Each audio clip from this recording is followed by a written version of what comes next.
नमस्कार।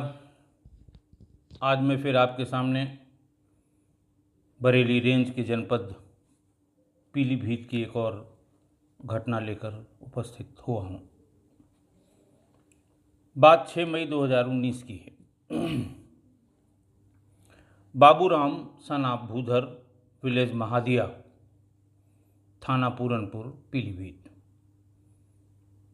ये थाने पर आए भाग के और इन्होंने बताया कि मेरा पौत्र, मेरे बेटे का बेटा, जिसका नाम सोनू था और उम्र 8 वर्ष, इसकी किसी ने हत्या कर दी और इसका शव गांव के बाहर तालाब में पड़ा मिला है। ये बात बिल्कुल सुबह सुबह की है।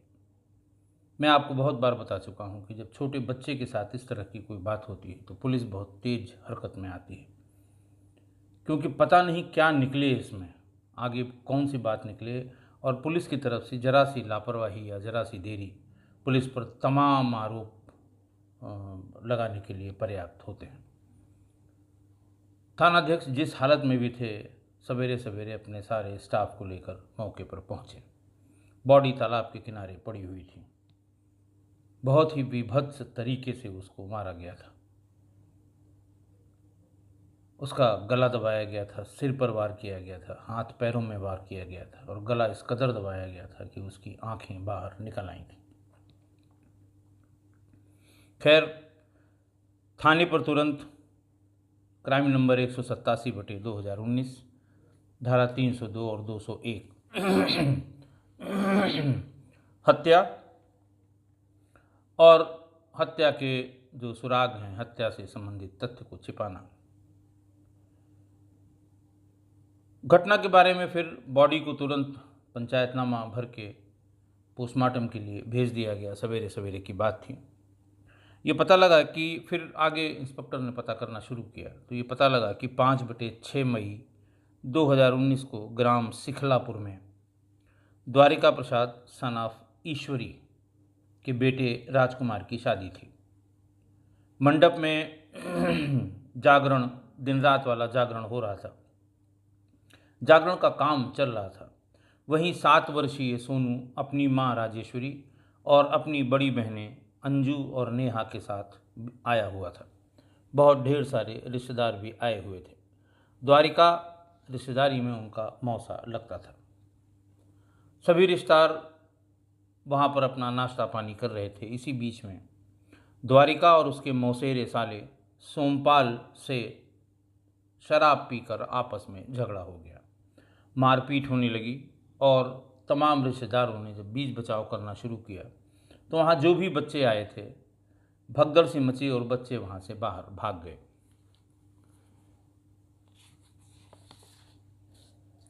अंतिम बार सोनू उसी समय दिखाई पड़ा था जिस समय ये भगदड़ मची थी। वो अपने दोनों बहनों के साथ वहाँ मौजूद था। दोनों बहनें मतलब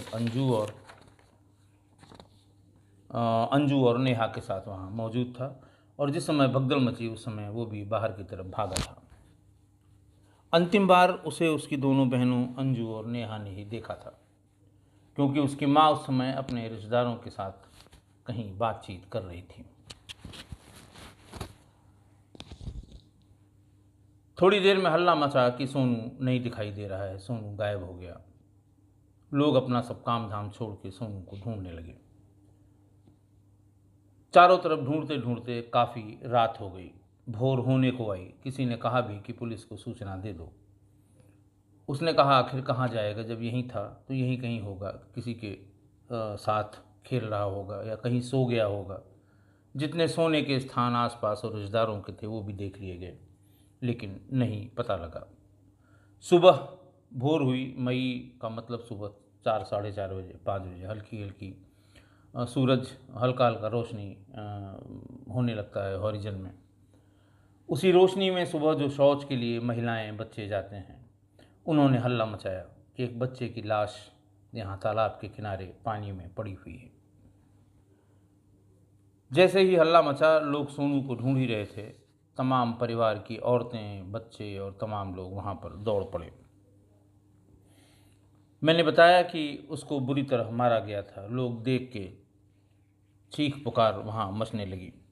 वही हुआ जो छोटे बच्चे के साथ लोग अपने आप को एसोसिएट कर लेते हैं और फिर अपनापन उनमें दिखाई पड़ने लगता है। सारी औरतें इकट्ठा हो गईं और वहाँ पर बड़ा करुण क्रंदन होने लगा, बड़ा हृदय विदारक दृश्य हो गया।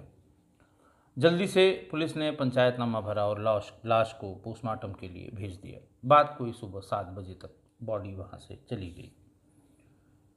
बॉडी जब जल्दी सुबह चीरघर पहुँच जाती है, पोस्टमार्टम हाउस पहुँच जाती है, तो उसका नंबर लगता है कि पहले नंबर पे है, दूसरे नंबर पे है, तीसरे नंबर पे है। तब उम्मीद रहती है कि पोस्टमार्टम शाम तक हो जाएगा, सूरज ढलने से पहले, और पोस्टमार्टम रिपोर्ट भी रात तक आ जाएगी। पोस्टमार्टम रिपोर्ट भी शाम को आ गई। Cause of death due to asphyxia, strangulation and antemortem injuries. स्पष्ट था कि बच्चे के साथ बहुत क्रूर तरीके से उसकी हत्या की गई थी। छोटा बच्चा 7 साल का। वहाँ मौके पर पहुँचने के बाद इंस्पेक्टर ने एक काम बहुत अच्छा किया। उसने अपने साथ आए हुए, चूँकि सवेरे सवेरे तमाम लोग बिना वर्दी के भी थे, उनके ड्राइवर और एक जो हमराह चलता है वही वर्दी में था, इंस्पेक्टर साहब स्वयं भी बिना वर्दी के थे।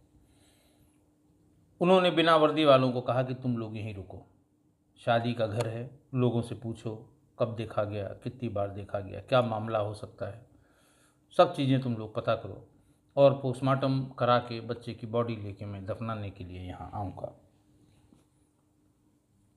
पोस्टमार्टम होने के बाद जब बच्चे के शव को लेके उसके परिजन गांव में उसका अंतिम संस्कार करने के लिए लाए, तो इंस्पेक्टर भी साथ साथ ही आए थे।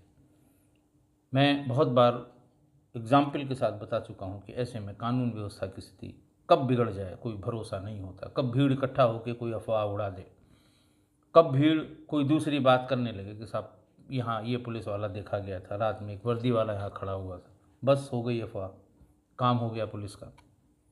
तो इसलिए हर जगह पुलिस सतर्क भी रहती है और जब तक अंतिम संस्कार न हो जाए तब तक पुलिस साथ नहीं छोड़ती, न परिजनों का न शव का। जब वहाँ अंतिम संस्कार के लिए बच्चे को लाया गया और बाकी अंतिम संस्कार करके लोग लौटे, तो इंस्पेक्टर ने उन सिपाहियों को जिन्हें दिन में वहाँ छोड़ रखा था उनको बुलवाया, उनसे पूछा कि भाई कुछ पता लगा। दोनों सादे में जो लगाए गए आरक्षी थे उन्होंने कहा हाँ साहब पता लगा। यहाँ पर जो मृतक बच्चा है उसका बाबा बाबूराम और उसके 2 चाचा सीताराम और वीरपाल, ये भी, इनको भी सूचना हो गई थी, ये भी आ गए थे और ये बताने लगे कि मेरी बहू राजेश्वरी यानी मृतक सोनू की माँ और उसके एक मौसा महेश से कुछ संबंध हो गए थे। महेश बहुत घर में आता जाता था, घर वालों ने विरोध किया था। इधर कुछ दिनों से वो रुद्रपुर चला गया है, वहीं कमा खा रहा है। और इन लोगों ने जो शंका व्यक्त की कि चूंकि उसके संबंध महेश से थे और हम लोगों ने महेश को घर में दोबारा नहीं घुसने दिया, हो सकता है राजेश्वरी ने ही अपने बेटे को मार दिया हो किसी को फंसाने के लिए। और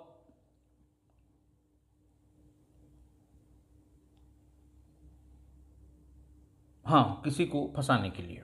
उन लोगों का कहना था कि ये रोना धोना सब इसका नाटक है। फिर जब इन लोगों को ये पता लगा तो इन्होंने कहा कि महेश आखिर कौन है।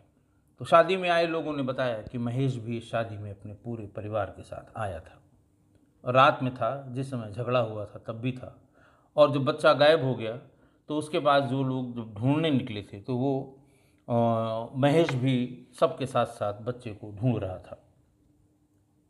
जैसे ही महेश से मिलने की बात 10, 11, 12 बजे के आसपास हुई होगी कि लगे हाथ महेश से भी पूछताछ कर लें वो कहाँ था, क्या था।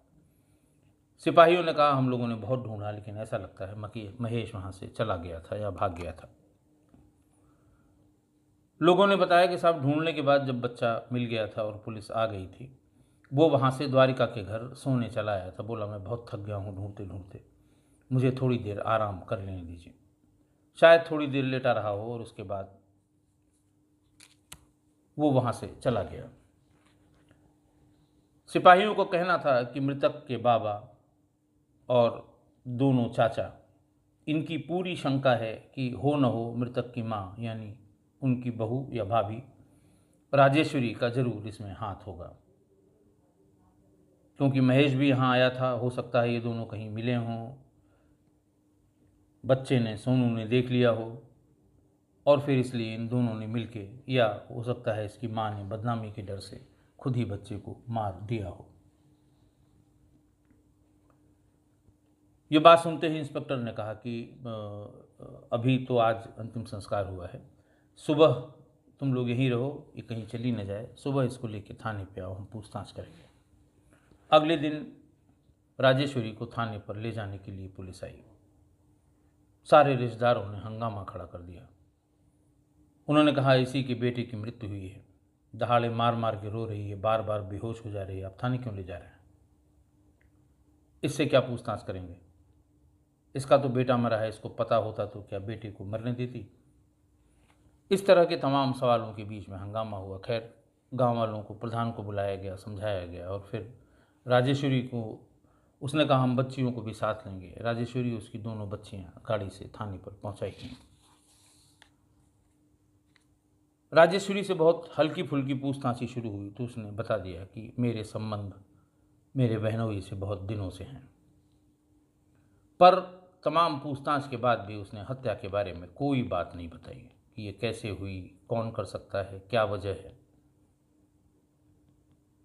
महिला कांस्टेबल्स और जो महिला सब इंस्पेक्टर थी वो जूझती नहीं, लेकिन ये टस से मस नहीं हुई। तब लोगों ने ये राय बनाई कि पहले महेश को ले आइए, जितनी बातें इसने बताई हैं महेश से भी पूछा जाए अलग से, और ये देखा जाए कि ये झूठ बोल रही है कि महेश कुछ और हमको बता पाता है। महेश उसी दिन से गायब हुआ था करीब 11 बजे और उसका मोबाइल बंद था, इसलिए फौरन क्राइम ब्रांच को बुलाकर सर्विलांस का सहारा लिया गया। सर्विलांस वालों ने बड़ी मेहनत की और तीसरे दिन यानी 9 मई को, घटना 6 की थी, 9 मई को महेश की लोकेशन मिल गई। 10 मई 2019 को महेश को पुलिस गिरफ्तार करके ले आई और थोड़ी बहुत पूछताछ के बाद ये हुआ कि ऐसे तो ये कभी कैसे मान जाएगा कि हमने क्या किया है। पहले उससे पूछा गया तो उसने साफ मना कर दिया कि मेरे राजेश्वरी से किसी तरह के कोई संबंध है। चूँकि राजेश्वरी पहले बता चुकी थी कि हमारे संबंध हो गए थे, अवैध संबंध हो गए थे, वो घर वाले इसका विरोध करते थे, तो उसकी ये बात प्राइमा फेसी गलत हो गई। पुलिस वालों ने कहा कि इसे ले चलिए पूछताछ कक्ष में। पहले अध्याय के बाद ही वो फिर इस तरह की उल्टी सीधी बातें, वेवर्ड जिसे कहते हैं बिहेवियर, उसने शुरू किया। ऐसी बातें जिनका कोई सिर पैर नहीं था और ऐसी बातें जो कभी वेरीफाई नहीं हो पाई। अगले 4-5 घंटे में इस तरह की बात वो करने लगा। पुलिस वालों ने नियमावली के पन्ने पलटते पलटते अंतिम अध्याय तक ले गए। अंतिम अध्याय में भी बड़ी मुश्किल से वो टूटा और जो उसने बताया वो किसी भी काम पिपासु व्यक्ति की सबसे नीच हरकत हो सकती है। उसने बताया उसका नाम महेश कुमार सन ऑफ भगवान दास, रेजिडेंट ऑफ नवदिया दहला, जिला थाना सुनगढ़ी, जिला पीलीभीत। इसने बताया कि इसकी शादी 3 वर्ष पूर्व Pushpa, daughter of Baldev Prasad, resident of Kharausha, थाना न्यूरिया, जनपद पीलीभीत से हुई थी। शादी के तुरंत बाद ही इसकी अपनी बड़ी साली राजेश्वरी से संबंध हो गए। राजेश्वरी का पति श्याम बिहारी बीमार रहने लगा था और ज़्यादातर समय घर पर ही रहता था। घर पे रहते रहते उसे भी ये अंदाज हो गया कि महेश के संबंध उसकी पत्नी राजेश्वरी से हो गए हैं। उसकी हरकतों से श्याम बिहारी ने अंदाज लगा लिया कि मेरी पत्नी के संबंध अपने बहनोई से हो गए हैं। बीमारी के बावजूद एक दिन उसने महेश को पकड़ लिया। वो जैसे ही बाहर निकलने लगा, वो वहीं लेटा हुआ था, उसने पकड़ लिया और ये कहा कि कभी दोबारा इस तरफ आ मत जाना, मेरी सब समझ में आता है तुम यहाँ क्यों आते हो। उसे तमाम गाली गलौज दी, बहुत बेइज्जती की और उसको धमकाया और उससे कहा कि दोबारा कभी नहीं आओगे। लेकिन पत्नी की इस तरह के बिहेवियर के कारण श्याम बिहारी अचानक बहुत तनाव में आ गया। पत्नी से वो बार बार पूछता रहा, पत्नी यही कहती रही कि तुमको शक है, ऐसा कुछ नहीं है। लेकिन जो चीज़ श्याम बिहारी ने अपने आँखों से देखी है उसको कैसे डिसबिलीव करे। इसी तनाव में एक दिन उस श्याम बिहारी को बहुत ही गंभीर पैरालिसिस का अटैक हुआ। उसके एक तरफ के पूरे अंगों ने काम करना बंद कर दिया। डॉक्टरों को दिखाया गया, बताया गया, लोगों ने कहा कि इसकी रिकवरी बहुत स्लो होती है, आपको दवा बहुत लंबे समय तक करनी होगी। थोड़ा बहुत ठीक हुआ, लेकिन वो बार बार एक ही बात रिपीट करता था। इसी तनाव में एक दिन श्याम बिहारी की मृत्यु हो गई। जैसे ही श्याम बिहारी की मृत्यु हुई, वैसे महेश बेरोक टोक राजेश्वरी के घर आने लगा और उससे मिलने लगा। उसके बार बार घर आने से पूरे गांव में बदनामी होने लगी। एक दिन जब महेश घर में था तो राजेश्वरी के ससुर बाबूराम और राजेश्वरी के दो देवर वीरपाल और सीताराम, इन्होंने महेश को कमरे से बाहर निकलते ही पकड़ लिया। उसे घर के बाहर गांव में ले आए और उससे ये कहा कि तुमको इतना मना किया गया, लेकिन तुम अपनी आदत से बाज नहीं आते। तुम्हारी हरकतों की वजह से हमारे बड़े बेटे श्याम बिहारी की मौत हो गई। इसके बाद जैसे ही महेश ने कुछ कहना शुरू किया, बाबूराम, वीरपाल और सीताराम ने मिलकर महेश की पिटाई कर दी। पूरा गांव देख रहा था। छूटने के बाद महेश वहां से भाग गया और बार बार इन्होंने कहा कि अगर अब की बार दिखाई पड़ गए तो ठीक नहीं होगा। अपनी बेइज्जती गांव वालों के सामने देखकर वो अगले ही दिन अपना पूरा परिवार लेकर रुद्रपुर चला गया और वहीं काम करने लगा। लेकिन फिर महेश ने बताया कि लेकिन उसके लिए वो बिल्कुल राजेश्वरी के लिए पागल हो गया था। वो मौका ढूंढ रहा था कि कैसे फिर हम जाकर राजेश्वरी से मिलें। इसी बीच में 5-6 मई को महेश के दूसरे साढ़ू द्वारिका के बेटे राजकुमार की शादी पड़ गई।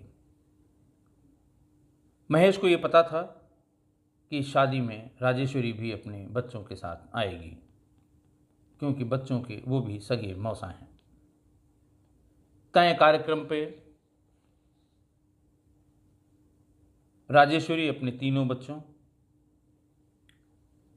और महेश अपने पूरे परिवार के साथ शादी में आया। एक बार थोड़ी देर के लिए दोनों मिले, लेकिन भीड़ भाड़ बहुत थी, ज़्यादा बात नहीं हो पाई। वो उसको कुछ बताना चाहता था कि तुमको हम कुछ अलग से बताएंगे, लेकिन तब तक लोग आ गए, हाल चाल पूछने वाले आ गए, वहाँ से वो चला गया। लेकिन उसके दिमाग में फितूर था।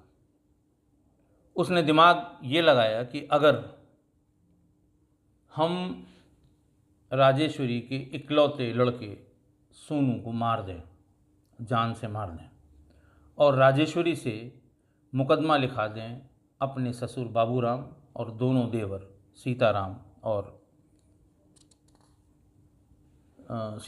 दूसरे देवर के खिलाफ मुकदमा लिखा देंगे, तो ये तीनों जेल चले जाएंगे और फिर मेरा रास्ता बिल्कुल साफ हो जाएगा और मैं राजेश्वरी के यहाँ फिर बेरोक टोक आने लगूंगा। वो इसी उधेड़ बुन में लगा हुआ था कि सोनू कैसे हाथ आए, लेकिन जब जब उसने निगाह लगाई, सोनू अपने दोनों बहनों के साथ ही रहा। इसी बीच में वो घटना हो गई कि द्वारिका और उसके मौसेरे साले सोमपाल के बीच में शराब पीने के बाद नशे में झगड़ा हो गया, मारपीट हो गई, कुर्सियां चलने लगीं। इससे बच्चे डर के बाहर की तरफ भागे, भगदड़ सी मच गई। जैसे ही सोनू उसके बाहर, घर के बाहर, दरवाजे के बाहर निकला। महेश उसके पास पहुंच गया, क्योंकि महेश अच्छी तरह पहचानता था, महेश का बराबर आना जाना था। और बच्चा जब बड़ा हो रहा था तब भी वो कुछ न कुछ इनको जब जाता था तो बच्चों के लिए लेके जाता था। उसने फ़ौरन सोनू को अपने गोद में उठा लिया। सोनू भी हिला मिला हुआ था और धीरे धीरे चलते चलते सोनू ने पूछा, कहाँ जा रहे हैं मौसा, मौसा कहाँ जा रहे हैं? तो उसने कहा, चलो हम शौच करने चलेंगे तालाब के किनारे, तुम भी वहाँ चलो, शौच करके हम लोग वापस लौटेंगे, तब तक ये झगड़ा ख़त्म हो चुका होगा, तब हम लोग खाना खाएंगे। बच्चे ने महेश पर, मौसा ही था उसका सगा मौसा, उस पर यकीन किया। बच्चे को गोद में लिए लिए वो तालाब के किनारे तक पहुँच गया। इधर उधर देखा, अंधेरा था, कोई वहाँ था नहीं। बच्चे को ज़मीन पर गिरा दिया, पास में पड़े एक पत्थर से उसके सिर पे वार किया और उसकी शर्ट उतार के उसके गले को बुरी तरह कस दिया। फिर भी उसके हाथों पैरों में चोट पहुंचाता रहा। उससे पूछे जाने पर कि भाई जब मार ही दिया था, मर गया था, चोट पहुंचाने की क्या ज़रूरत थी? तो उसने बताया, चोट इसलिए पहुंचाई थी कि कल को ये लगे कि ये अकेले यहाँ से निकला और किसी जानवर ने इसको नोच लिया। फिर वहाँ से वो सीधे भाग के द्वारका के घर पहुँच गया। लोगों ने पूछा कि क्या बात है, कुछ थके से लग रहे हो? उनका, नहीं, बहुत थक गया हूँ आज, मैं थोड़ी देर आराम करूँगा। वो सवेरे होने का इंतज़ार कर रहा था कि राजेश्वरी से किसी तरह मुलाकात हो जाए, लेकिन राजेश्वरी से मुलाकात नहीं हो पाई। 2-3 घंटे बाद एक हल्ला हो गया कि सोनू गायब है, सोनू गायब है। ये सो तो पाया नहीं, ये उठा और ये भी बाकी रिश्तेदारों के साथ सोनू को ढूंढने लगा। जो लोग जहाँ बताते थे वहाँ ये जाता था और बहुत ही सीरियसली ढूंढा करता था। लेकिन इसे उम्मीद नहीं थी कि इतनी सुबह, एकदम सुबह 5, साढ़े 5 बजे हुई उसकी बॉडी मिल जाएगी। उसे उम्मीद थी कि सब लोग जगेंगे, राजेश्वरी भी औरतों के बीच में कहीं सो रही है, ये बाहर निकलेगी तो मैं इसे पूरी बात बता दूंगा। लेकिन सुबह 5 बजे के आसपास बॉडी मिल गई। 6, साढ़े 6 बजे पुलिस आ गई। पुलिस पूछताछ करना पुलिस ने शुरू किया। सिपाहियों को छोड़ा, जिनको बॉडी लेके जब चले गए इंस्पेक्टर, उन सिपाहियों ने, और कि चाचा कौन है, मामा कौन है, ताऊ कौन है, कौन आया था, उसने देखा कि पूछताछ हो रही है, वो चुपचाप पीछे से भाग गया।